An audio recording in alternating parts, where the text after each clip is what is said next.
All right, we're at Main Street Veterinary Clinic in Lumberton, and Dr. Rhonda Glanzer, and we're with Wrangler. Yeah. Wrangler's going to join us too. 130 pounds? 130-pound lap dog. I learned you don't want to sit down because he thinks he's a lap dog.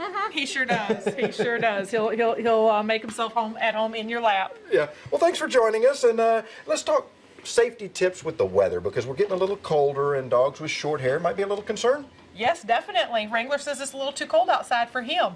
So he actually has a little, it looks like a horse blanket, which is quite appropriate for him. But, you know, extra clothes like a sweater or something like that when they go outside is a good thing.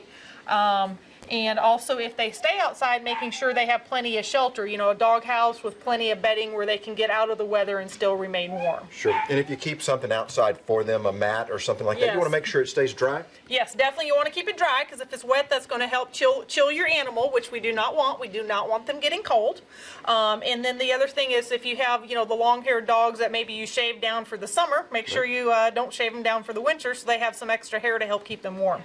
Here's one thing, my wife, she likes to bathe our dog regularly, so I guess if you bathe them and they're wet, you want to make sure they stay, I guess, dry before they ever go outside to use the restroom? Definitely. You want to get them dried off before they go back outside, because once again, if you're wet, you're going to get cold a whole lot quicker, especially if it's windy outside. Yeah, and older dogs too. I mean, we probably want to talk about them, because people may let their dogs out as they're younger, but as they age, the weather plays a different effect on them? It can. You know, sometimes they can be a little more sensitive to it, maybe a little stiffer getting around too, so maybe, you know, make their arthritis a little bit worse. So just really trying to make sure that they're pampered during the colder months. Yeah. And not a worry here, but dogs like to eat snow sometime, and they can get things in the snowballs or whatnot. I suppose they could. Yeah. Probably not a big issue here. So. All right, thanks. Good tips there. And of course, we're going to head over and check on our pet of the week as well. Here's Emma, who's had a rough life.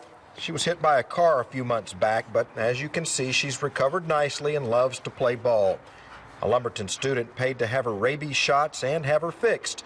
If you'd like to adopt Emma or come see any of the other dogs or cats at the Lumberton Animal Shelter, just call 755-2650.